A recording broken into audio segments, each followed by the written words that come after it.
In our sports headlines at the bottom of the hour, Nigeria has invested hundreds of millions of dollars for the National Professional Soccer League. And World Rugby has put more money into grassroots. More of these at the bottom of the hour.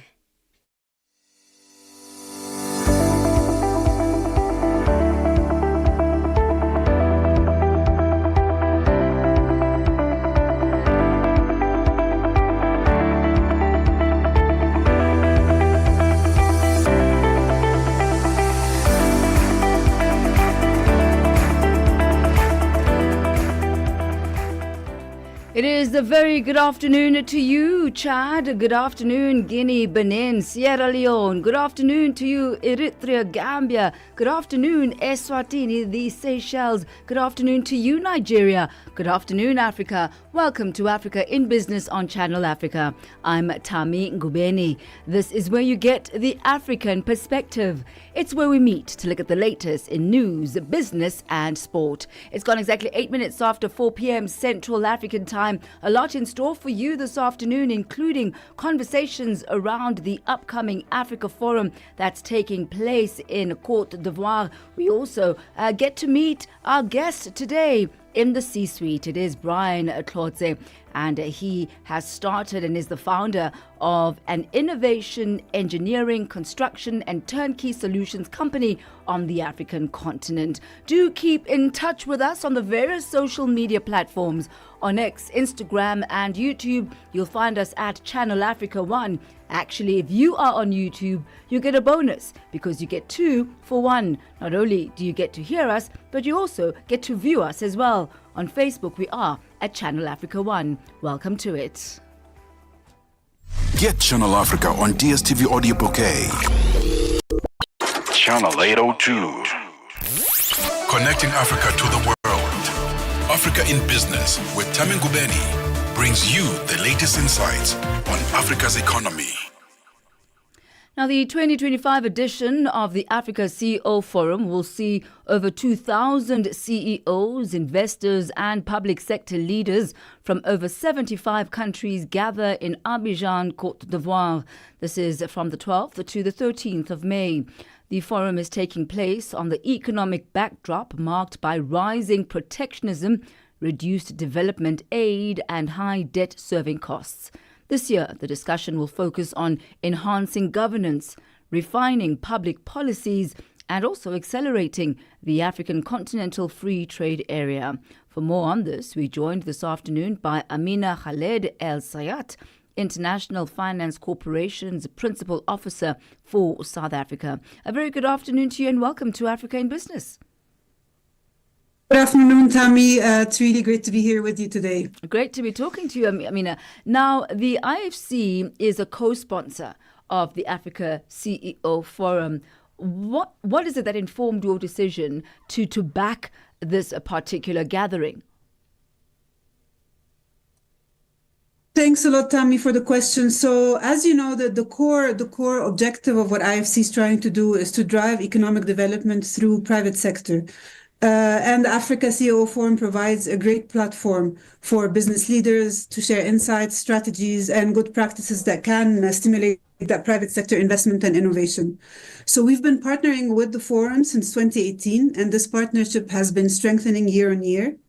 And really what we try to get out of the forum or motivate for is a number of things, right? So one is, how do we make sure that this forum can act as a way to facilitate investment opportunities? And how can we connect African business with global investors? As you've mentioned it, we have a huge number of key CEOs and investors that will be there, and making that connection could lead to increased investment flows into the continent. A second very important reason why we think that forum is a forum that IFC needs to support is that it is a very good opportunity for IFC and other players to motivate with policymakers and business leaders to advocate for important reforms. And these reforms will be critical to improve the business environment, as you've mentioned, enhance government and promoting transparency, and thereby increasing investments, both domestically and internationally. And finally, I think one key important aspect of these forums is it's just a great way to showcase success stories and enhance peer learnings amongst different African countries.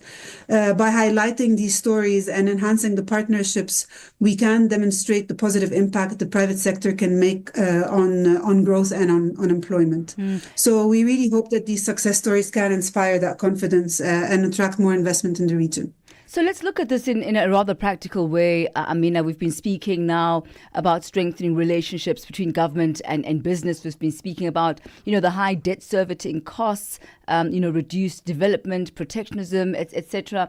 Now, the phrase that has been coined and what it is that the forum says that they want to tackle this year is a new deal and looking at the prospect of a new deal. What needs to be taken into consideration in order to come up with this new deal for Africa? What would it look like? Thanks, Thami, for this question. And I think really the term is so also relevant with all the changes that are taking place globally at the moment, right? So in the context of, as you've mentioned, this heightened protectionism or nationalism and with an increasing fiscal constraint, we really need to rethink our development models, right, on how to create jobs in the continent. And I think a major focus here is one, on the role the private sector can play, and two, on how do we empower local champions to continue driving and achieving the jobs needs for the continent. So in the previous editions of the forum, we've over the past years, we discussed a lot the impact of all these internal and external shocks, like on the growth of the continent, like the debt burden, the climate change, inflation, geopolitical fragmentation, etc. And the list goes on and on. But now we're living this in an unprecedented way, where the changes we're seeing are really accelerated and changing and transforming the world dramatically. So today, more than ever, we do think that we need a new approach in terms of how we can focus on jobs and how we can focus on the private sector being the cornerstone of the continent's growth, with a very, very strong focus on the local champions and how we can, one, promote and empower local champions, but also two, how do we connect the continent, also more leveraging much more the free trade agreement that we have. I'd like us to focus a little bit, Amina, on the investments that you, as the IFC, have made, and perhaps specifically let's look at the South African environment. You've put down more than $1.4 billion in the South African market. One of the companies that you've invested in happens to be Baldwin Properties. You've put in around $58 or so million into that particular business. What is it that informs your choice of businesses to back? And in what ways do they need to align with what your objectives as IFC is? Thanks, Thami. Just a small correction. It's actually 4.1 billion. That's where our portfolio stands now in South Africa. And it is indeed the largest portfolio in Africa and the fifth largest globally. So it is a huge, important market for us. So in South Africa, we're committed to transitioning to a low carbon economy, but we're very much focused on doing this in a way that would address all the present and historical inequalities, creating jobs and restoring systems to build resilience. So when we're looking at where we invest in South Africa, we have a number of key strategic priority areas where we think we can make a dent and where IFC would add value.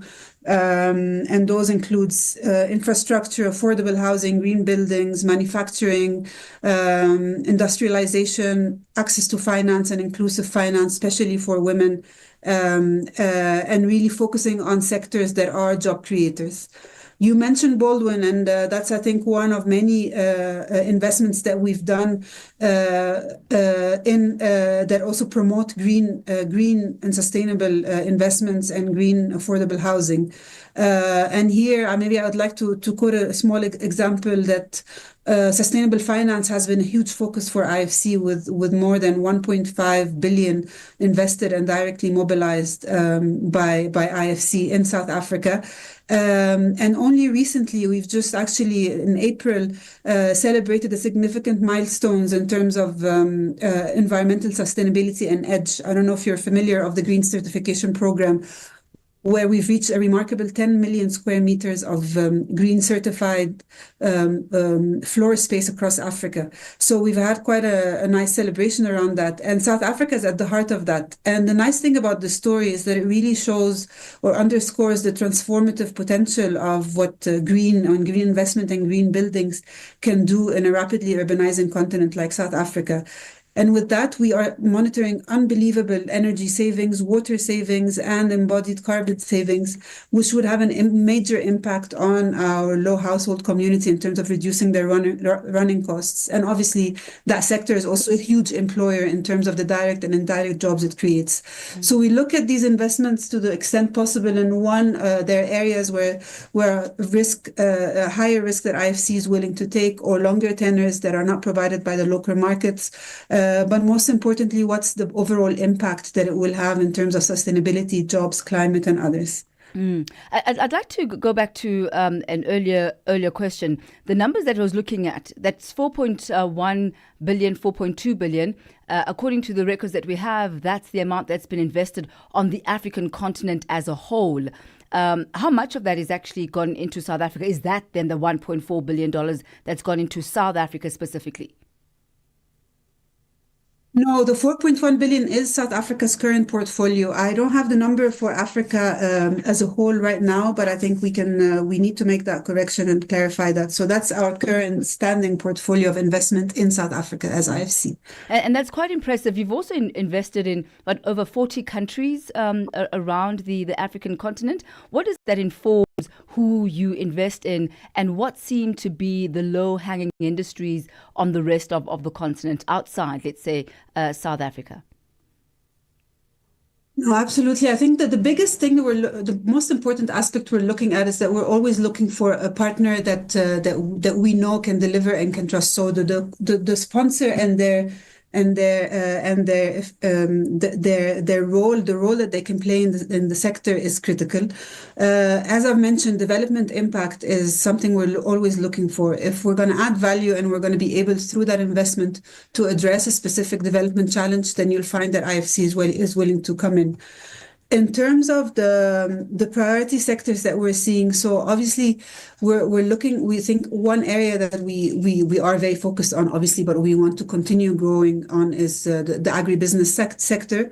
So agriculture, and especially smart agriculture, is a key, huge potential and focus area for IFC, and everything that linked to it in terms of food security and the impact it would have. But also manufacturing broadly and industrialization is a very strong focus for us as IFC. And then a key one is really how do we address SMEs and MSMEs, especially that in the context of South Africa and the huge strain on employment.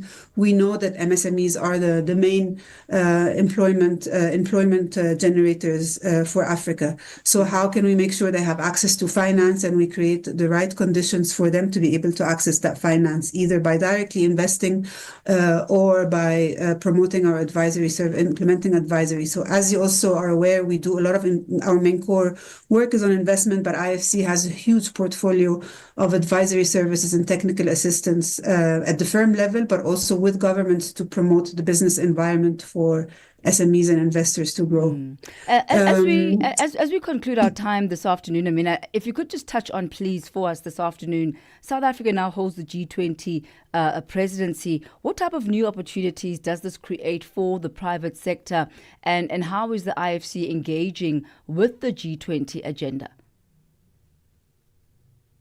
Yeah, so we're collaborating very closely with the South African G20 on a number of working groups that obviously have a much more focus on the private sector, and those include sustainable finance and the international finance architecture and infrastructure working group. And we see that actually with the G20, there's a huge focus on the role of mobilizing private sector investments. So in the infrastructure working group, there's a huge focus on how do we create bankable projects, a bankable pipeline of projects that are ready for investments from the private sector, where it makes sense for the private sector to come in. And we have a very strong focus also in our partnership for the G20 presidency with the B20. So we are officially a network partner with the B20, and we're supporting a number of very exciting topics, again, around industrial transformation and innovation, food systems, and finance and infrastructure.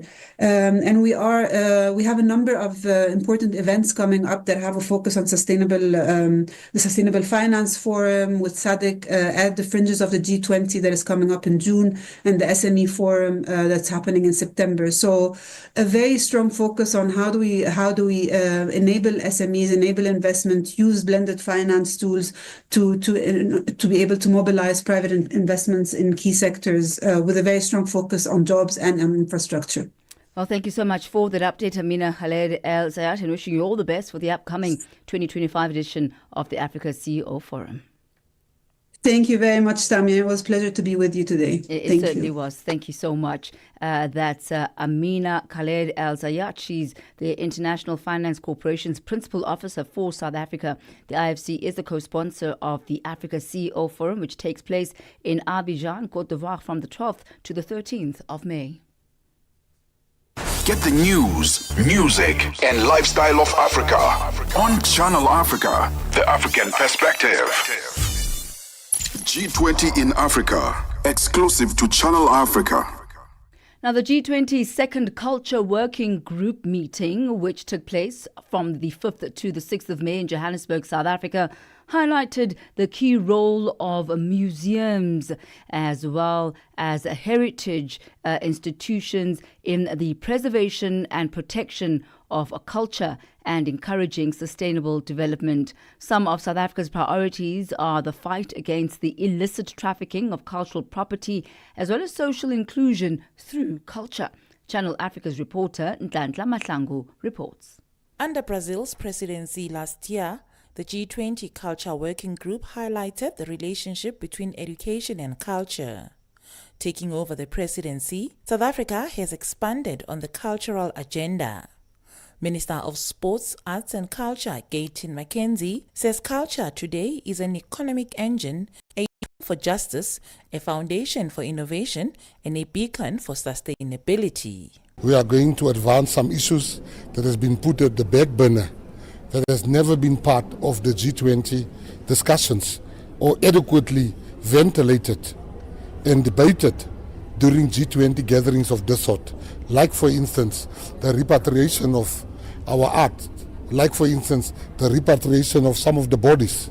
Like, for instance, the non-payment for our content creators on the African soil vis-a-vis the big payments the content creators get in the US and in Europe. We are here today to ventilate all those uncomfortable issues and to take it head on and not to sugarcoat it. We must get answers today. South Africa's presidency comes after the African Union was admitted as a permanent member of the G20 when India held the presidency in 2023. Angela Martins from the African Union says the inclusion of culture as one of the working groups is commendable. We are particularly happy with the South African presidency to the G20.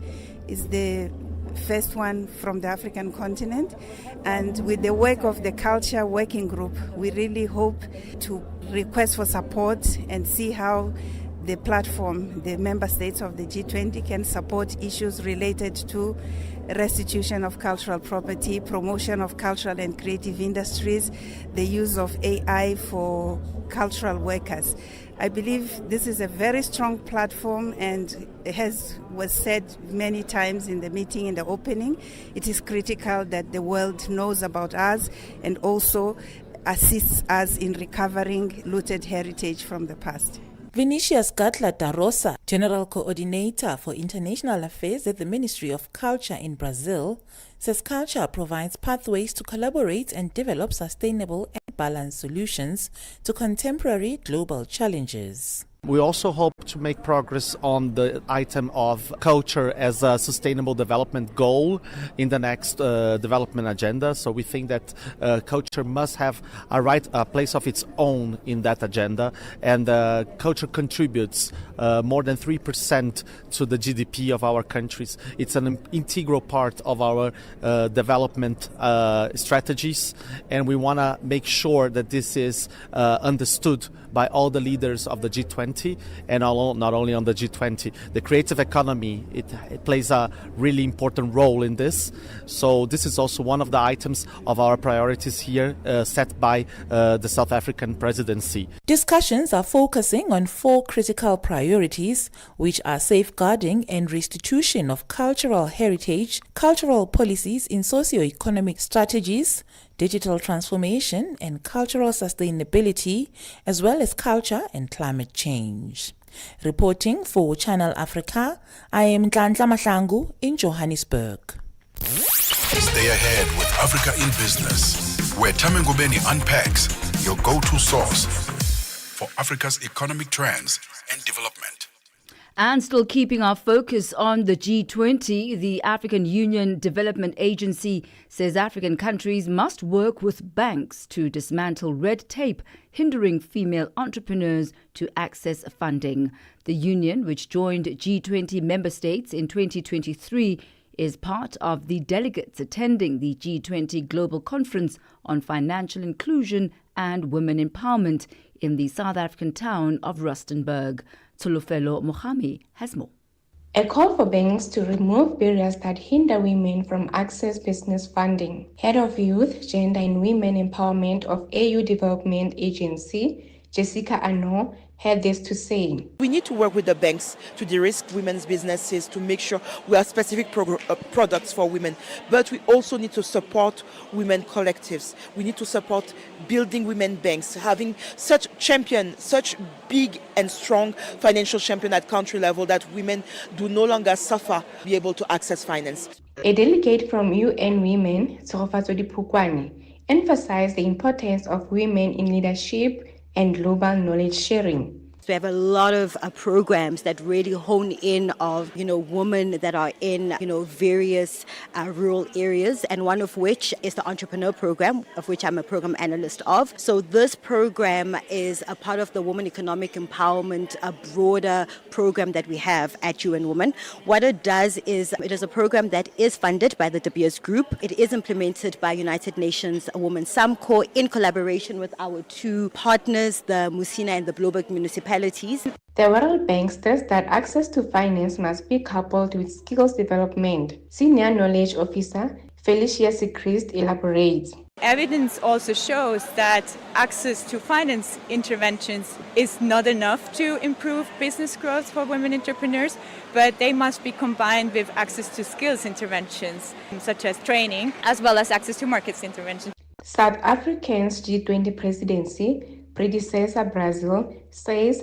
these engagements will guide the G20 member states' second technical meeting. Maria Helen Guarezi, through an interpreter, explains. Women can ascend on the spaces of power and decision making. And lastly, we understand that this conference that comes before the GT, the working group meeting, it's critical for add value knowledge of other countries and entities, organizations are doing to help us in the thinking that will come tomorrow and the day after tomorrow. That report by SABC News' Tulufelo Mohami. She takes us to exactly 4:30 p.m. Central African Time as we head over now to the Economics Desk, where Thabiso Lehoko is standing by with your latest market indicators.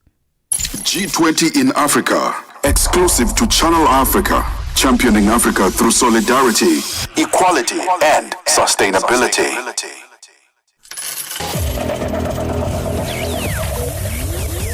Business News on Channel Africa.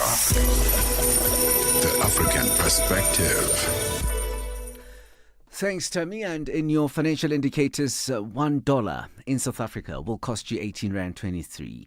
Botswana, 13 Pula 47. Namibia, 18 Namibian dollars 23. And in Zambia, it's at 26 Kwacha 95 to the dollar. In Kenya, the dollar is trading at 128 shilling 43. Ethiopia, 132 birr 992. Uganda, 3,000 shillings 638, and in Tanzania it is at 2,000 shillings 695.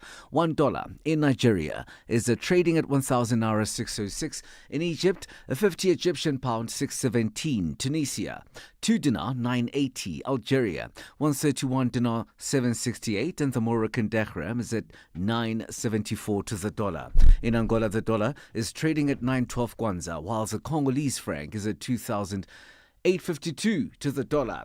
Commodities markets now. Gold is trading at $3,350. Platinum at $981 per ounce. Brent crude oil is at $62.13 a barrel. For Channel Africa Business in Johannesburg, I'm Tabisolo Hogo with your financial indicators. Business news on Channel Africa. The African perspective. Sports on Channel Africa. The African perspective. In our sports business today, we begin with stories about the National Professional Football League in Nigeria. GTI Asset Management and Trust Limited is one of the stakeholders excited about the Remo Stars FC of Ikenes. That's their emergence as the Nigerian Professional League 2024-2025 champions. The investment management company invested significantly over 3 years to develop the Nigerian Professional Football League. Funding remains central to the finances and the new league. However, the change extends beyond the finances, including structures, organization, compensation, and sponsorship and discipline. Remo Stars is the first privately owned football club to win the league in its new format. It took Remo Stars 3 attempts to climb the ladder. They were runners-up in each of the 3 seasons. As we continue, we will tell you more about the also in rugby. World Rugby is investing heavily in the growth of the sport. It has recorded a record of $400 million allocated for the 2024-2027 period. The investment is driven by the success of the Men's Rugby World Cup France 2023, which generated a surplus for reinvestment, and the funds are being used to develop the sport from grassroots level to the professional game, with a focus on increased access and responsibility and relevance. The commercial success of the Men's Rugby World Cup France 2023 enabled World Rugby to invest record $300 million directly into the sports between the 2024-2027 season. And the 2 areas that they are mainly focusing in or on is grassroots development, a significant portion of the amount of the investment. And the 2-time world heavyweight boxing champion Anthony Joshua says he is interested in making a serious investment in his hometown club, Watford Football Club. The 2-time world heavyweight champion suggested an offer has already been on the table to be tabled to the championship club during an interview with the Seconds Out, after current club owner Gino Pozzo openly welcomed potential investors, having failed to secure enough support through a digital equity scheme last year. The club is said to be seeking a valuation of around $233 million, while Joshua's net worth is reported to be $83 million. While nothing has come out of the whole news yet, a successful bid would see him join a string of other professional sports people who have invested immensely into the sport of football. For any sports stories you'd like to share with us, please send an email to newsroom@channelafrica.co.za or call us on +27 11 714 4459. This is Channel Africa Sport with me, Fikile Lingwati. Sports on Channel Africa. The African perspective. Africa in business. Africa in business. Delivers key insights and real-time updates on Africa's growing markets with Thami Ngubeni. The African perspective on Channel Africa. Channel Africa.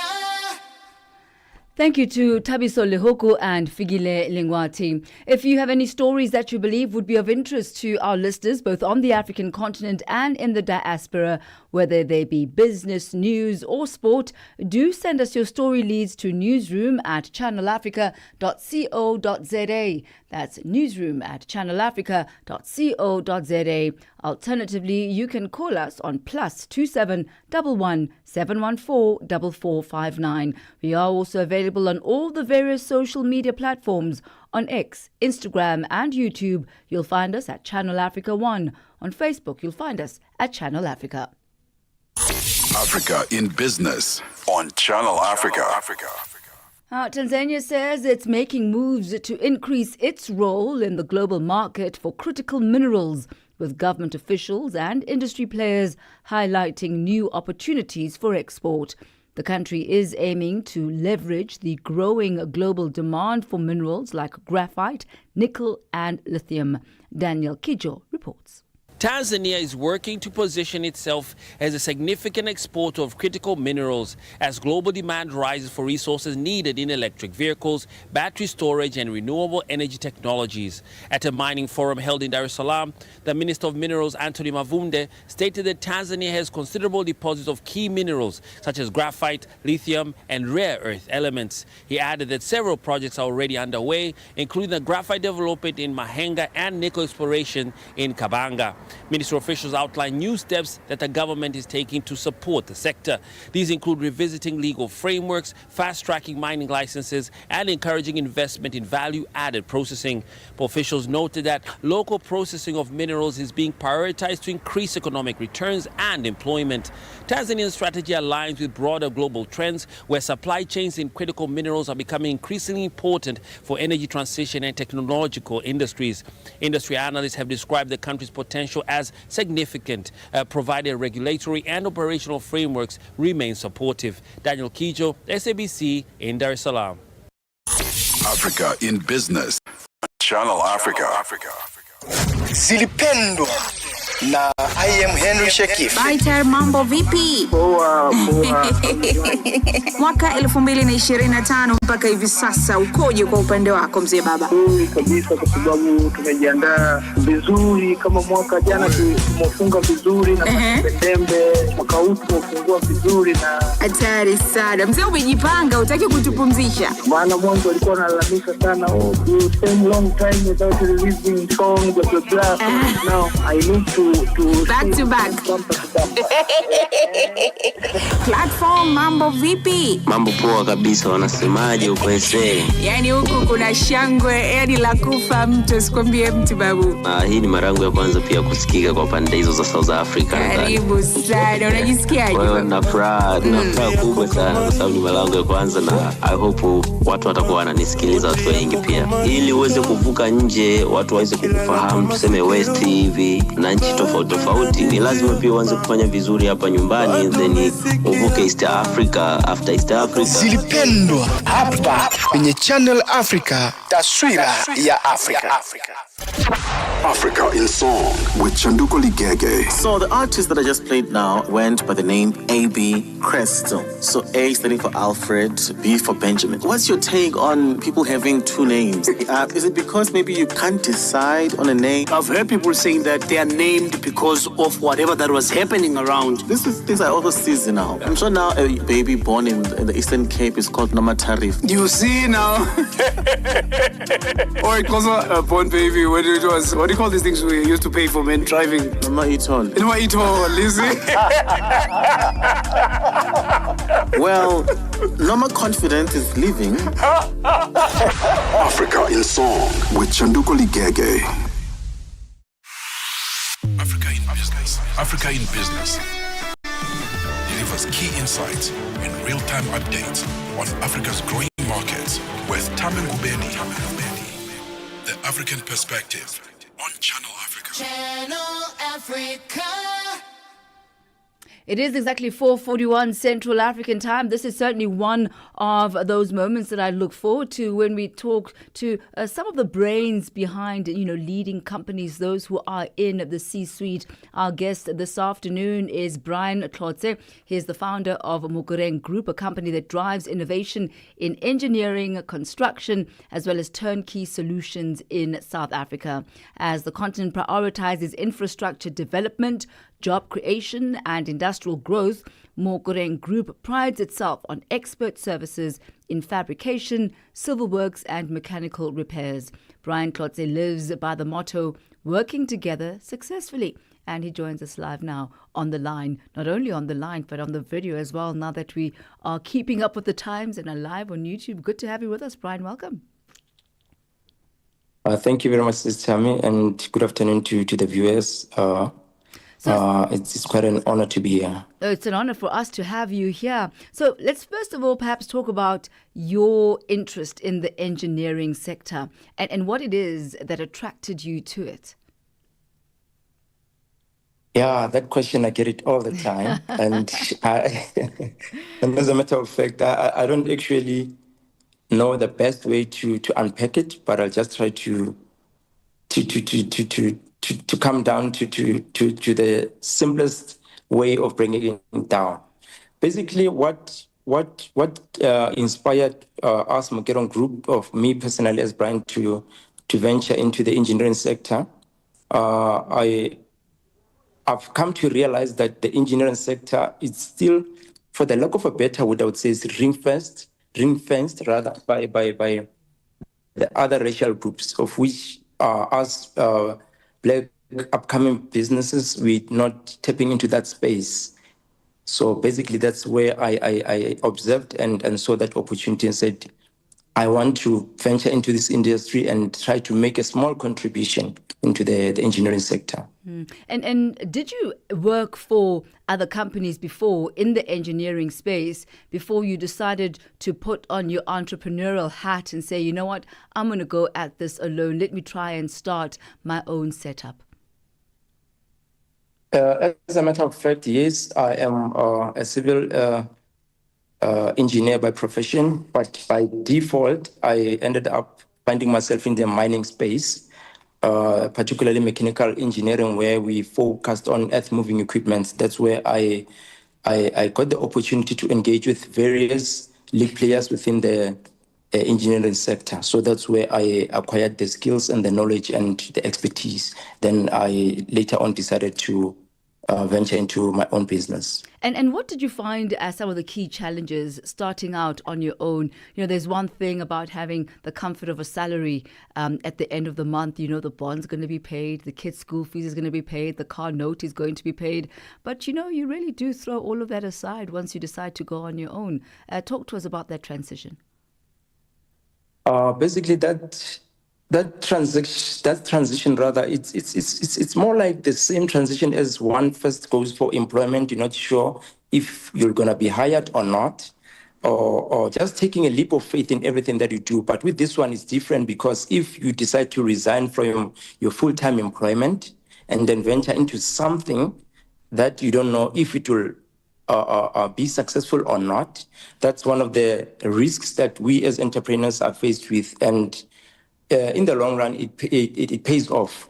But the common challenges that we face it's an issue of we are new into the market. We've been doubted in terms of credibility. Customers getting new customers on board. I'm Mogoreng Group. I'm new. I'm competing with known brands, and especially into the engineering or mechanical division, hydraulics to be more precise. So it's just one of those challenges whereby it's difficult for one to break ground, if I may put it that way.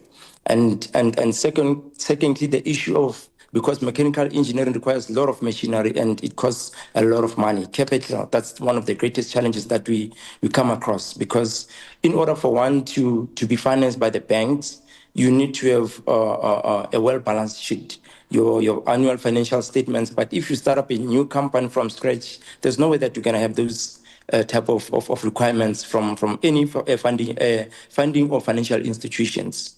So how did you then? Also, so how did you then actually start up building that balance sheet from literally zero? How do you build your company to a point where it's bankable, where it's finance ready? Basically, what I did from my previous engagements or employers or companies that I've worked with, as they were also startups, I learned a trick or two saying that you need to start small and you need to have a vision. But what I've discovered is that discipline is key, because what will keep you going is the customers. So any business, in order for it to succeed, it needs customers. So you need to ensure that you keep your customers happy, and then in the long run, they will then help you boost your balance sheet. That's the motto that we applied. And what have been the access? What has the access to funding been like? And what sources have you managed to knock on that have been successful? And maybe let's find out about those that haven't been successful as yet. Okay, being the ones, actually, particularly the ones that I was not successful at, it was the likes of your CEDA, your CIFA. You go there, they need this and that requirements, and they say, give us a short, another try in 12 months' time from now. And there you are in 12 months, hoping that something will come up. But remember, in that 12 months, you need to keep operational. Mm-hmm. You need to keep employees, you've got your overheads and stuff like that. So I've got, I don't know, I've actually lost count of the rejection letters that I've got from funding institutions. But that did not deter us from seeing the ultimate goal. And give us an idea of how the company is doing so far. How many staff members do you have at the moment? Okay, at the moment we have 6 full-time employees. We've got 3 that come occasionally or casually, if I may put it that way, whether we call them when there's a need for that. And we still trying to groom ourselves, and we've got machines that we're renting out at the moment because we can not afford to buy machines, as I've earlier indicated. So and we're keeping up just like any other thriving small businesses. But yeah, that's what we do, and we've got other alliance partners as well. That if the going gets tough, we shout out to them, say, guys, can you please help out here. And the type of projects. So that's how we keep on going. And the type of projects that you are going for now, could you give us an idea of the type of projects that you've been going for, whether they be in the private or public sector? Basically, we're looking into the private sector because our core line of business is into engineering, which is mining focused, if I may put it that way. And since we are, I would say, in Mokopane or in Limpopo, as a province as a whole, we're privileged because we've got over 50, close to 50 mines that are there. But now the challenge is that, as I've earlier indicated, that it's for me to get there as Mokerong, I'm not known and I'm being doubted. Will I give them the quality of the job that they're used to and stuff like that? So these are some of the issues that we face on. And public sector, we do try from time to time participate in their tendering systems, because mostly they use their tendering systems as opposed to private sectors, whereby you can go and knock and try to establish yourself, build a relationship from there on. So yeah, but our key focus now it's the private sector. Well, we certainly wish you all of the best as you go out building your name, building your brand, and getting into that mining-focused engineering. Thank you so much for your time this afternoon and really giving us an insider's view of what life within the engineering construction sector is like, specifically within your area. We thank you for your time this afternoon. It's a pleasure, Sister. And thank you very much for your time as well. Thank you. It's been awesome. Thank you very much. That's Brian Klotze. He's the founder of Mukureng Group, a company that drives innovation in engineering, construction and turnkey solutions in South Africa. Really talking about a lot of what entrepreneurs would be talking about. Starting your own business always has its challenges, but it's through those challenges that you gain the experience needed to take your business to the next level. Challenges in securing finances, being finance ready, partnerships being very key, gaining a reputation in the industry to be able to instill confidence. So people know that this is the grade that you have, this is the type of work that you've done before, and they can then trust you with their projects. They're focusing mainly in the mining area, mining-focused engineering. That's Brian Klotze, our C-suite guest for this afternoon. It's gone exactly 4:52. From markets to innovation. From markets to innovation. Africa in Business with Thami Ngubeni covers it all. With Africa's future in focus. Channel Africa, the African perspective. Now, in an exclusive interview on the sidelines of the launch of the second phase of Operation Vulindlela in South Africa, which was held at the Union Buildings in Pretoria on Wednesday, South Africa's Minister of Electricity, Kgosientsho Ramokgopa, shared key insights into the government's ongoing efforts to stabilize the country's energy sector. Highlighting the critical challenges facing the economy, Minister Ramokgopa emphasized the importance of addressing economic growth, balancing the budget and driving reforms in the electricity sector. He also provided an optimistic outlook for the upcoming winter period, detailing the progress in reducing unplanned capacity loss and enhancing the performance of the national power grid. Channel Africa's reporter Michael Mbewe spoke to Minister Ramokgopa. The meeting is significant because we are launching the second phase of Operation Vulindlela. I mean, the biggest problem we have in the country is the growth story. The economy is not growing at the levels that is desired, and that's why you have major challenges with regards to how you can to balance the budget because the revenue side is contracting, but the expenditure side is increasing. And for as long as you are not going to resolve the economic problem, you will not succeed. And that's why Operation Vulindlela, second phase, it continues with the issues on the electricity reforms, continues with the trying to drive efficiencies on the logistics side, but then it introduces new interventions on local government, issues of water, and of course it also continues to carry the issues of employment creation. So this is what we need, and of course we are going to succeed working with business, with labor and community. So all the social actors must be galvanized. But of course today is about government and business.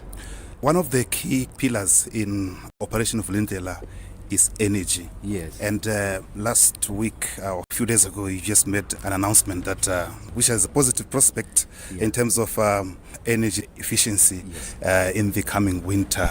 Can you elaborate more on that? Yes. Oh yes, we have gone out into the public domain to announce our winter outlook, so what our expectations are in relation to the performance of the grid during the winter period. You know, we announced the summer outlook, so we need to carry the country with us, business and households, on what our outlook is.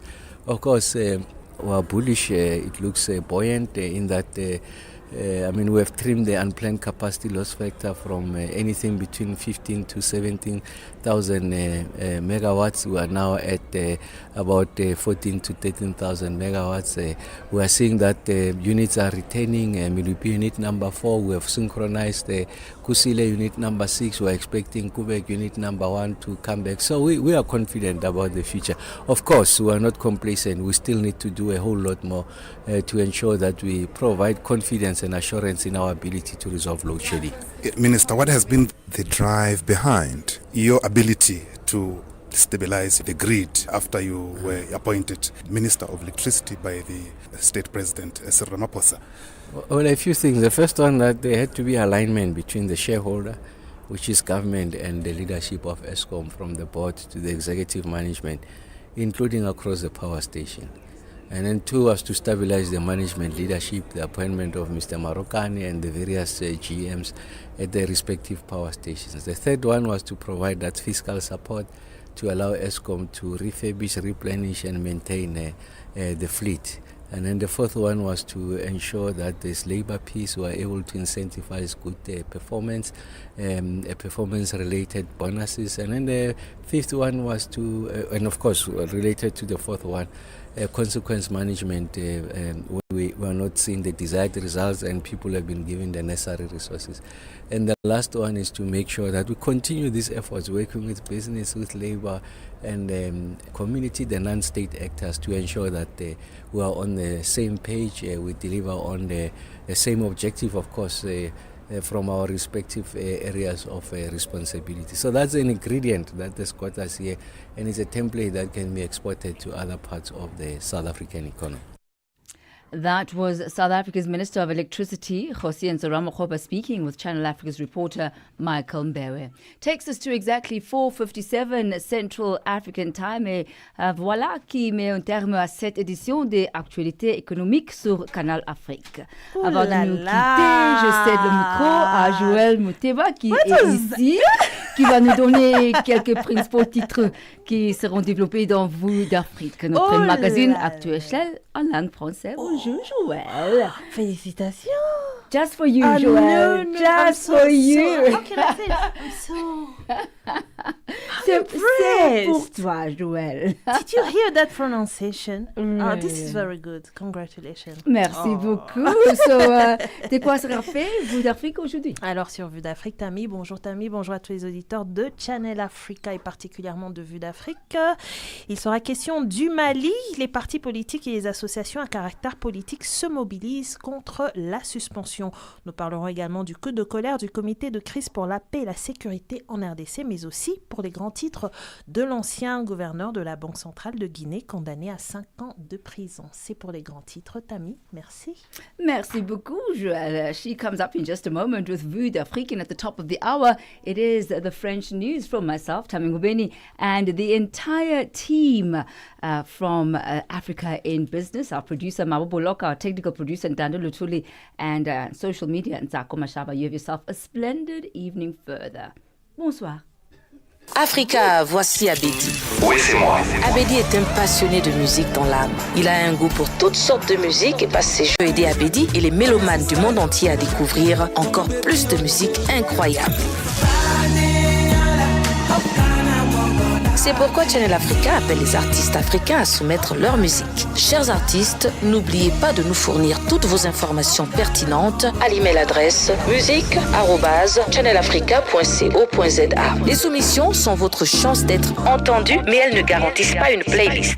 Toutes les soumissions seront soigneusement examinées pour voir si elles répondent aux exigences de notre station. Channel Africa, la perspective africaine.